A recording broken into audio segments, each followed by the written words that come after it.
Hi, everybody. Welcome back to English 229. This is for our class for Wednesday, the 18th, where we are talking about Frankenstein. And last class, I had you view the very iconic 1931 Universal Studios version of Frankenstein, which is a very different kind of tale. I always think of the film and Mary Shelley's text as two different stories, and they each stand on their own, but probably the film is what's influenced popular culture to the point that just about everybody recognizes the name of Frankenstein. So, as you were watching the film, my hope was that you would have either completed the novel or that you were on your way so that you could immediately notice some changes. For instance, omissions. So, we don't get, for instance, the tale within a tale, which is Victor and Walton interacting with one another. And also, we don't get the whole sub story of the DeLacy family. Makes a certain level of sense when you think about Hollywood film and needing to condense so that it fits into a certain time frame. Also, name changes. Probably that's one of the most confusing things in the film version is the switch of the names between Victor and Henry. Now, Victor was a German name, is a German name, and in 1931, obviously, things were very tense with Germany.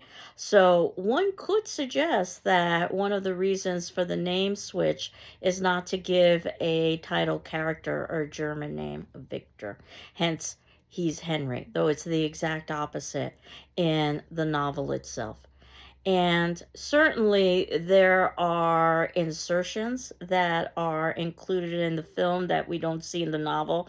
Almost cliche Igor, so to speak, the idea of the mad assistant or the abnormal brain. And by the way, if you've never seen Young Frankenstein, I really encourage you to watch it. They have a great joke about abnormal, but at any rate. And the ending is obviously going to be different as well. The Hollywood Code at the time period, it indicated that basically the monster should be defeated. And that's probably the way that the film has misled so many people is that they assume that the name Frankenstein is the name of the creature who is a monster. That is not at all Mary Shelley's intention. Frankenstein is the name of the creator, and the creature is not really monstrous. Remember, we had talked a little bit about the Latin monstrare, to show, reveal in Latin, and that basically the true monster happens to be Victor and humanity as a whole as they continue to reject this creature. If you've gotten to the point in the novel where we are reading the creature story, then you'll know that the creature was born benevolent and bemoans the fact that basically that it's learned evil through humanity.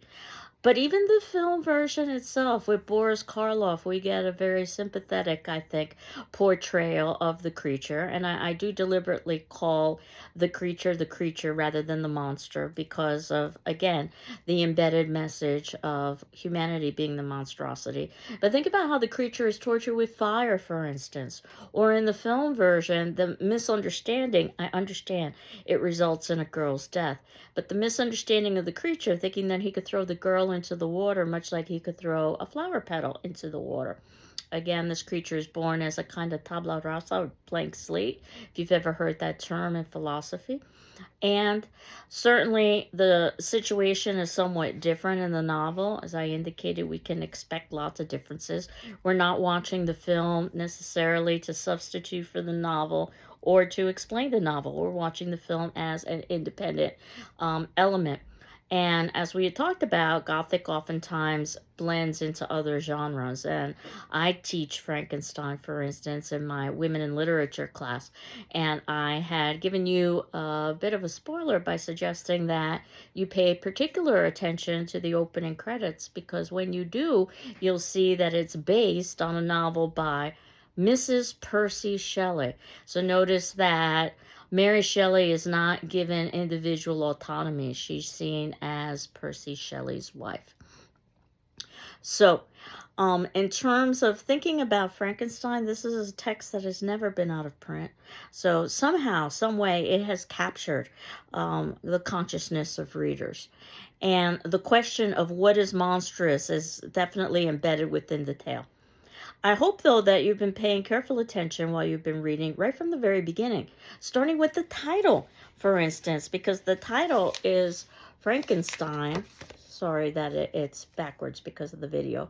Or, as the cover page or the title page says, or the modern Prometheus. That's going to be important because if you know your Greek mythology, then you know that Prometheus stole fire from the gods, gave it to humanity, and was punished accordingly. And that theme of stealing knowledge that does not belong to humanity and suffering the consequences is something that's very much embedded within the text. Mary Shelley, very well read, not only because she was Percy Shelley's wife, Percy Shelley, the great romantic poet, but also she was the daughter of Mary Wollstonecraft. We talked about great feminist. And right at the very beginning, again, that title page, we're given some quotations. The first from Paradise Lost. And the quote is, "Did I request thee, Maker, from my clay to mold me man? Did I solicit thee from darkness to promote me?" Now, Paradise Lost happens to be an epic poem that was written by John Milton. It happens to be about the biblical story of the fall of man and how basically humanity was tempted by Satan, the most beautiful angel of heaven, prior to his being rejected by God and thrown out of heaven for trying to usurp God's will. And then ultimately, the reality of what it meant to lose paradise for Adam and Eve.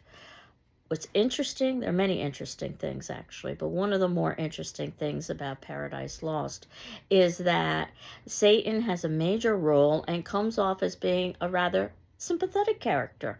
As one of the ways that John Milton could be seen as rather subversive, where basically Satan was given all of this beauty and yet was rejected by God, or at least ignored by God, as God was focusing attention on his new creation, which would be humans.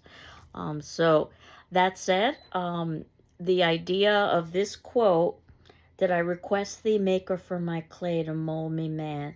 Did I solicit thee from darkness to promote me?" is not only in reference to Satan, but also in reference to Adam and Eve, wondering why they were created and then ultimately abandoned by their creator. Again, a very subversive text, at least from a religious standpoint. Now, as wonderful of a novel as Frankenstein is, there are definitely problems with the writing. We've got to suspend disbelief quite a few times. And perhaps the one that makes me chuckle the most is the fact that this creature, and I hope you've gotten this far in your reading, is able to teach itself to read and teach itself language. It just so happens that it is, or the creature is eavesdropping on a family that is teaching someone English and how to read and write in English. So the creature is able to pick up on this very quickly, illustrating the creature's intelligence. But it just so happens that the creature happens to find a satchel of books in the wilderness and finds, among other books, Paradise Lost by John Milton. And the creature not only reads it, and I can tell you Paradise Lost is no easy read, but understands it and likens itself to both Satan and Adam. Again, we've got to suspend a little bit of disbelief here. Or, as I like to joke, if you are having trouble getting your books for college classes, perhaps you should wander in the wilderness and you'll find a satchel of some of the great pieces of literature and history. But that said, also, there are going to be references throughout the text to, for instance, Marlowe's Dr. Faustus, which I believe I had mentioned earlier on when we were talking about the idea of the Gothic, that the Gothic has a long literary tradition, and that Christopher Marlowe, which was basically Shakespeare's contemporary, wrote a play called Dr. Faustus about a scholar who's basically acquired knowledge in all areas and is bored, in effect. So he makes a pact with the devil so that he can acquire the knowledge that's not available to mankind. And not only does the devil not necessarily completely live up to his bargain, you can expect that from the devil after all. But Faustus initially has all these grand goals to make men live eternally, and then ultimately squanders the knowledge that he's given so that he can do things like play parlor pranks on the Pope by becoming invisible and moving chalices. Keep this in mind when we are reading Frankenstein, the idea of wanting unlimited knowledge and arguing, at least initially, for the way that it would benefit humanity, and then ultimately illustrating one's hubris, excessive pride, and arrogance. Because that will definitely be embedded not only in Victor Frankenstein's story, the creator, but also in Walton's story. And that's probably one of the biggest surprises of the novel, is that this is an epistolary novel, which means that it was written in letter form. And that, in some ways, was very much a convention of the time, but it does complicate the narration of the text and the reliability of the narrator. The reality is that this entire story is told by one person and one person only, Walton. Basically, Walton, and he's out basically on an expedition. He's trying to find unknown passages. Um, and he happens to come across Victor. And Victor tells his tale to Walton, and then Walton, at the ending of the day, writes all of this down in letters that he's going to be sending to his sister. So when we find out about the creature story, it's basically told by Victor, who's telling it to Walton. So we've got narrative embedded within narrative, embedded within narrative. And that leads to the question of how reliable is Walton. We know that Walton has been out at sea for a long period of time. He's thirsty, he's hungry, he's lonely, and he's working under the threat of mutiny from his crew. And outside of all of that, he's writing down a very complex tale hours after he's hearing it. So that in and of itself makes this a very interesting novel. Now, usually the novel is read at face value, is that we can assume that there was a Victor Frankenstein. It wasn't necessarily a hallucination or a figment of Walton's imagination, though we could make that argument. And usually we assume, too, that there was probably a creature. And this wasn't a figment of Victor's imagination, though we can make that argument as well. But I do want you to understand how complex this text is because of the embedded narration. And through Walton and Victor, who basically parallel one another, we see ambition, we see hubris, excessive pride.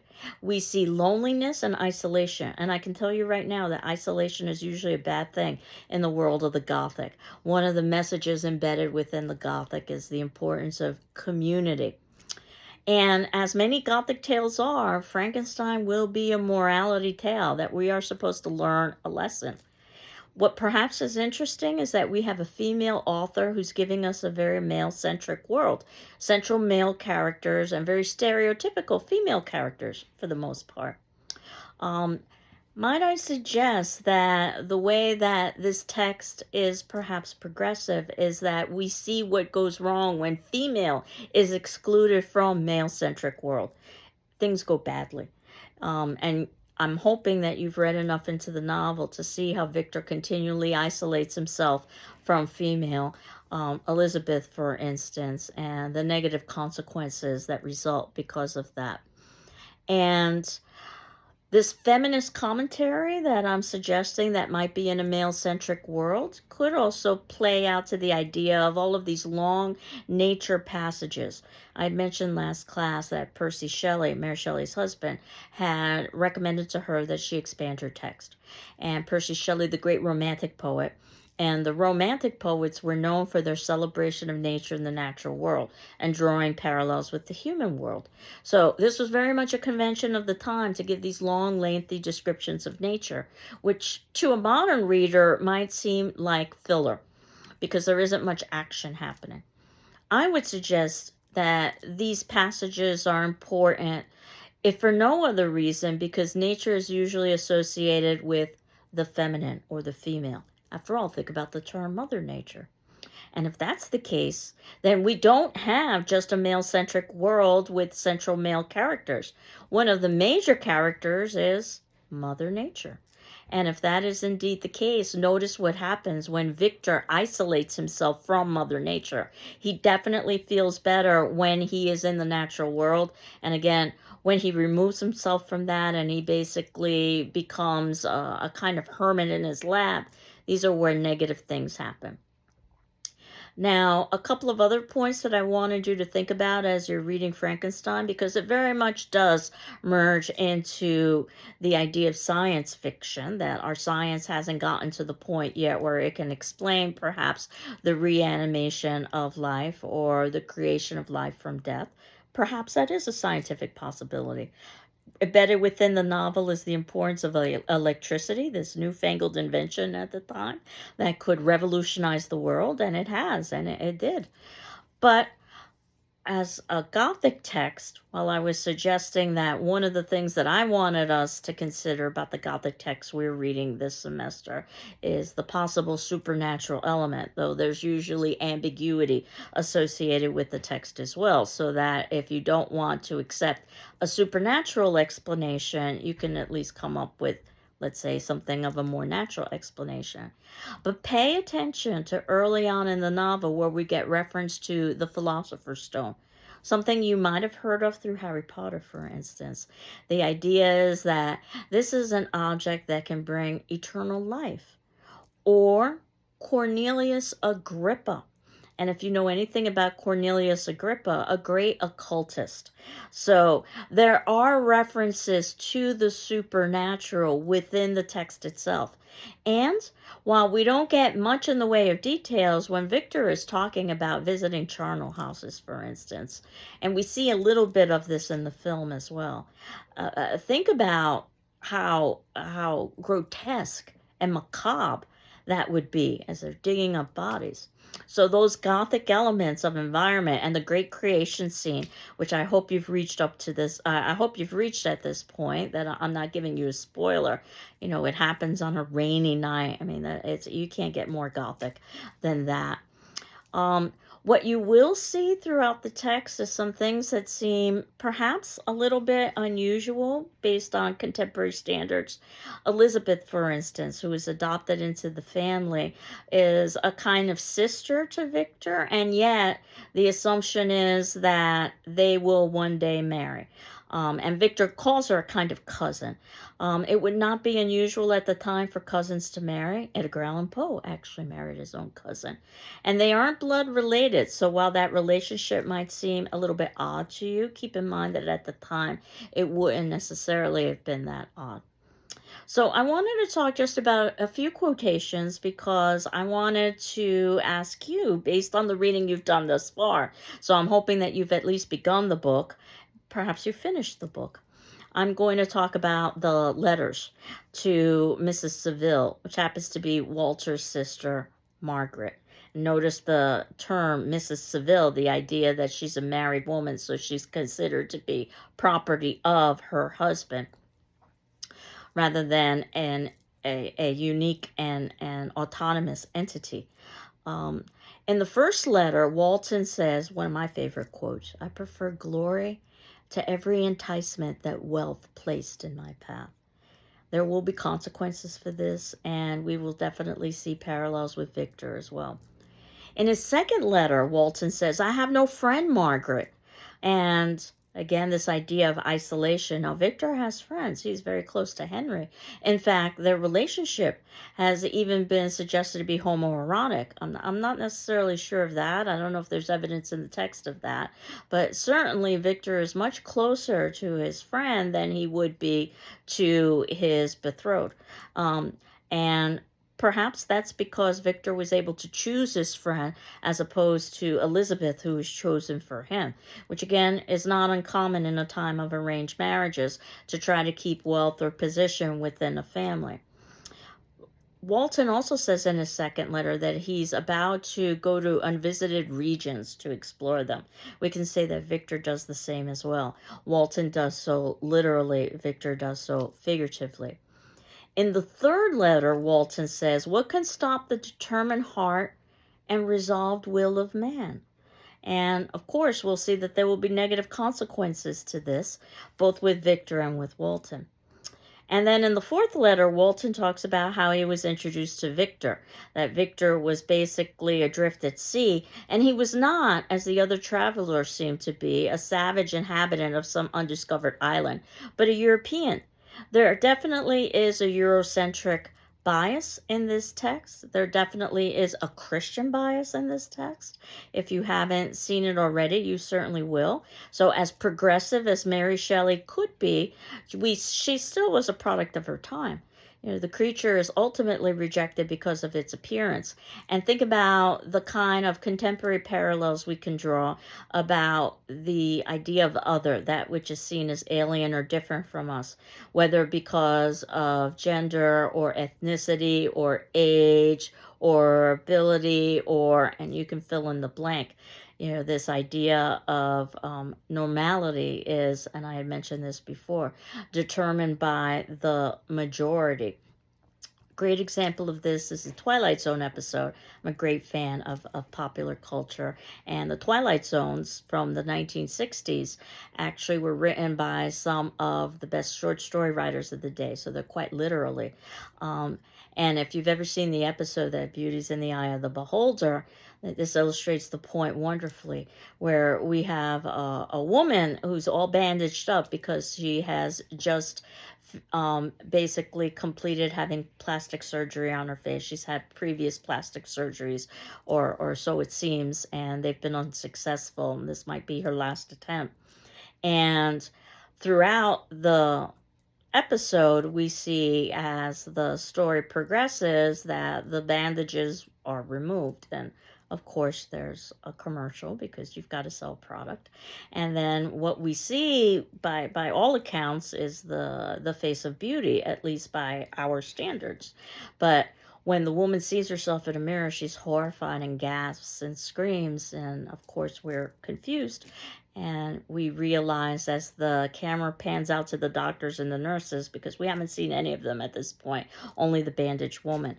The doctors and the nurses have what we would call these deformed pig-like monstrosities of faces. So in other words, in this particular world, what we consider ugly is beautiful and vice versa. Because again, um, normality is a majority concept. In this particular instance, we know that the creature Frankenstein is not necessarily this green, square-headed, bolted figure that we see in Hollywood. If you are curious to see a film that's a little bit more accurate to the text itself, I recommend a film from the 1990s with Robert De Niro and Kenneth Branagh, their adaptation of Frankenstein. And I'll talk a little bit more about the great creation scene as we go on. I just wanted to introduce the novel Frankenstein at this point. In letter 4, Walton and Victor are speaking to one another, and Victor says, and keep in mind that Walton is writing this after the fact to his sister, "I sought for the dominion I should acquire and transmit over the elemental foes of our race. Unhappy man, do you share my madness?" So this is supposed to be Victor's cautionary tale to Walton, that if Victor tells his story, hopefully Walton will not follow in his footsteps. But Victor continually negates this over the course of the story, as we will talk about next class. And in letter 4, Walton says about Victor that he was a slave of passion. And the idea of that if one lets emotion get into the way of intellect and reason, you become a slave to those emotions. It's a long literary idea. And then we're told Victor's story.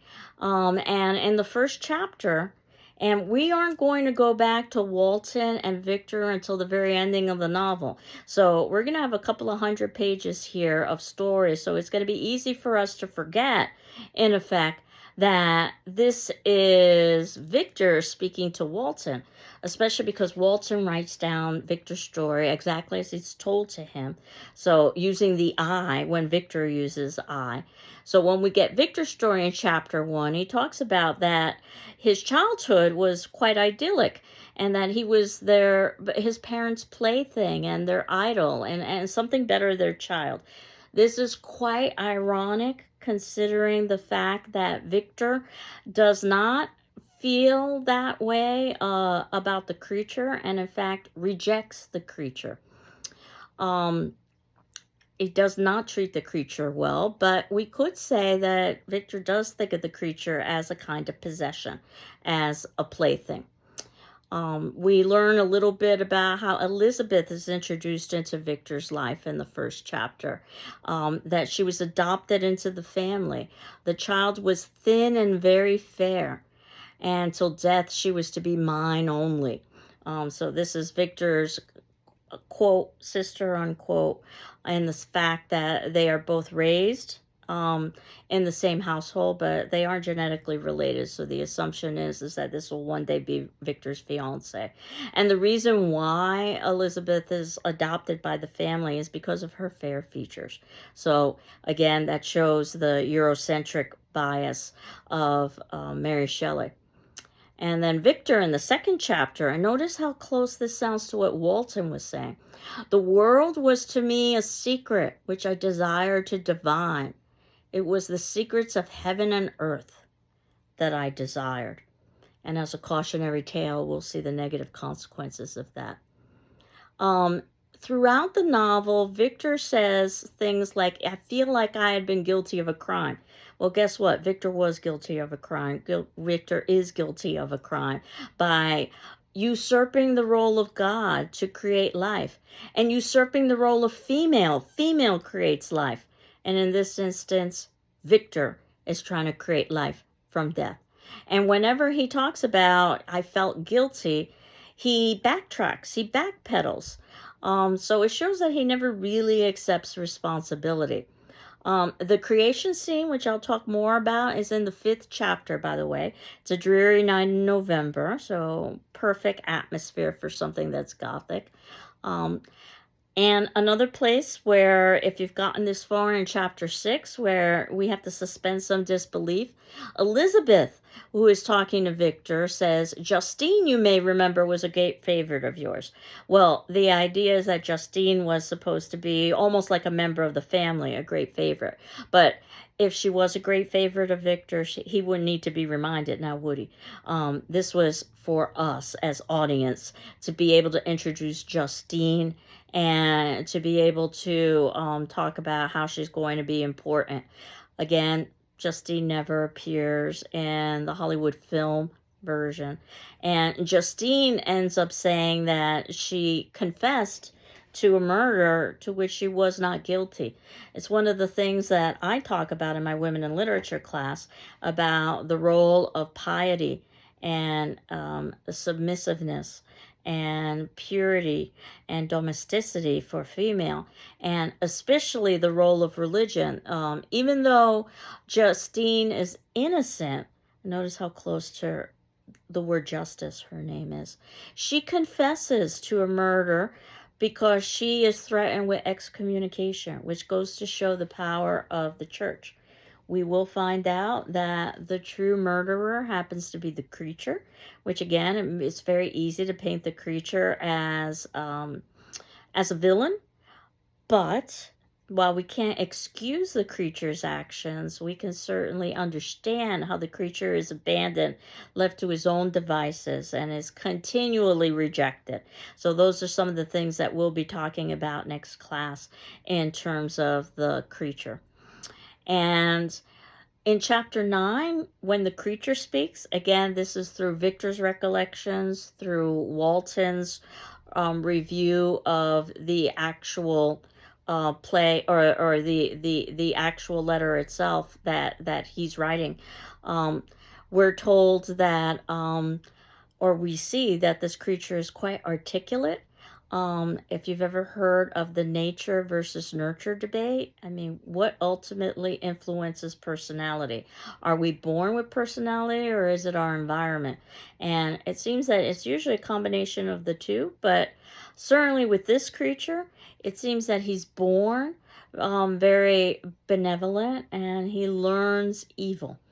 And that said, we have to think about also contemporary parallels. There are lots of contemporary parallels with this text. What happens when a child is abandoned or isn't given guidance? How much can we blame that child for being unable to integrate itself into society? And then, of course, we also have to wonder at what point does that child have to accept individual responsibility for their actions, regardless of their upbringing. So these are all of the questions that happen to be embedded within the text that you should be thinking about. But we know that the creature appreciates nature. It engages in lots of benevolent activities with the DeLacy family. Again, the DeLacy family never appears in the film version, but this gives the creature an opportunity to learn about humanity through observation. The creature teaches itself language by observing the family teach language to a foreigner. Um, the creature uses reason and ultimately compares itself, as I had indicated earlier, to Adam and to Satan. So, at this point, in terms of our attendance question, because I'm not very sure where you are in terms of your reading, this would be due on Friday, the 20th of September. For you to identify an important quote in Frankenstein and discuss why you think it's important. I've identified some, but I'd like to see what you can identify. There's a lot more than what I've talked about. Now, ideally, you would have already finished Frankenstein so that you can begin our next set of readings. And for us, that's Edgar Allan Poe. So if you see in the notes below under the fourth section, upcoming, the 4 short stories by Edgar Allan Poe that we will be studying in class, I had ordered a Dover edition of Poe's short stories that include these 4 short stories, but I've also been able to find links online where you can access these short stories, so I wanted to provide that to you now. So if you haven't finished Frankenstein yet, your assignment is to finish reading Frankenstein so that we can talk about it more in depth. And as you know, paper number 1 is going to be due on Emily, or is going to be based on Emily Dickinson's very famous quotation, "One need not be a chamber to be haunted." Or you can always create your own essay topic. So if you don't like that topic, you can create your own. Do have it approved by me beforehand, though. So you might want to begin thinking now as we're beginning to read our first major Gothic text, Frankenstein, how the character or characters in this story are haunted. Maybe not literally, maybe psychologically, maybe figuratively. Thinking about 4 to 5 pages, but as long or as short as it needs to be, to defend your thesis. Double spaced, 1-inch margins.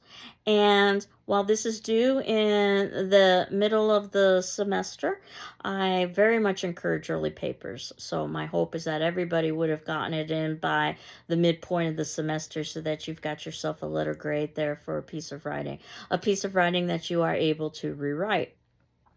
We'll talk more about the paper as the semester progresses. Again, you can find it in the syllabus and other documents folder.